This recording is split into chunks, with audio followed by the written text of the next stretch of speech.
एक लड़की का पिता अगर अपनी बेटी की शादी करने के लिए लोगों से कर्जे ले लेता है, कर्जा ले करके अपनी बेटी की शादी संपन्न करता है, तो मैं समझता हूँ कि गलत नहीं है, क्योंकि उसकी अपनी मजबूरियाँ हैं, उसके पास व्यवस्था नहीं है, लड़के वालों की डिमांड पूरी करनी है, इज्जत को भी अपनी बचाना है, तो इस तरीके से लोगों से कर्जे लेकर के अपनी बेटी की शादी निपटा देता है।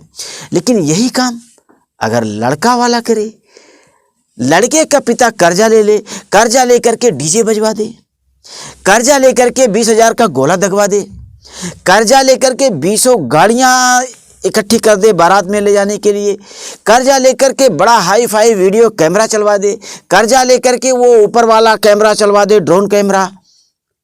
बात कुछ समझ नहीं आती है।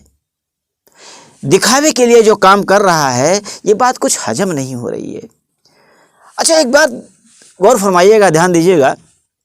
आपने कर्जा लिया बेटे की शादी के लिए, बहुत सारे पैसों की व्यवस्था की, खूब धूमधाम से आपने शादी की, सोनार के यहाँ से भी 2-2.5 लाख का जेवर ले लिया, वो भी खूब बढ़िया काम किया आपने। अच्छा, आप बताइए कि जो सोनार के यहाँ से आपने जेवर लिया वो किसके हिस्से में गया?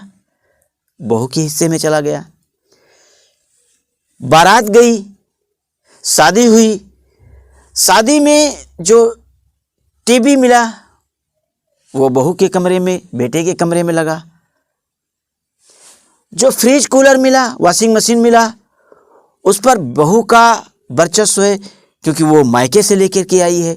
जो सोफा बेड अलमारी मिला वो बहू के कमरे में है, बेटे के कमरे में है, क्योंकि वो अपने लिए स्पेशल लेकर के आई है। अच्छा, ठीक है।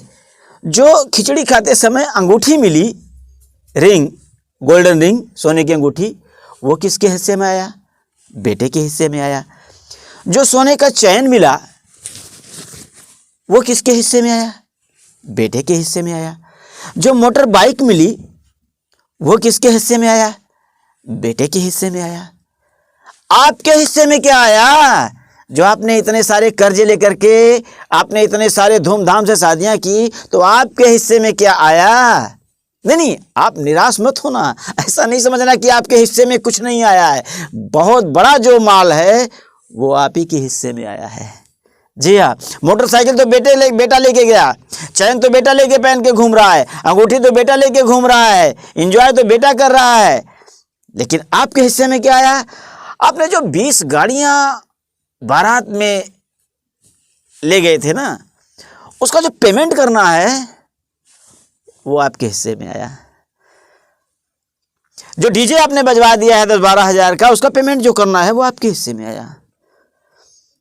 जो आपने 20,000 के गोले दगवा दिए वो आपके हिस्से में आया। अरे इतना ही नहीं, अभी आपने सोनार के यहाँ से जो 2-2.5 लाख का जेवर खरीदा है और 1-1.5 लाख रुपया उधार किया है, वो उधारी भी आपके हिस्से में आई है। कहने का मतलब है कि जितना सारा कर्जा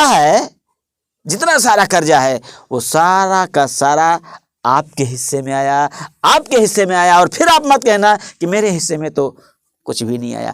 आपके हिस्से में बहुत कुछ आया। तो आइए, वीडियो अगर पसंद आया हो तो लाइक जरूर कीजिएगा और एहसास कीजिएगा कि अगर बेटे की शादी कर रहे हो आप, तो कभी कर्जा लेके शादी मत करना। जितना आपके पास व्यवस्था हो, बिना धूमधाम किए, बिना दिखावा किए, उसी उतने में आप बेटे की शादी करना। जीवन भर आनंद में रहोगे, मस्त रहोगे।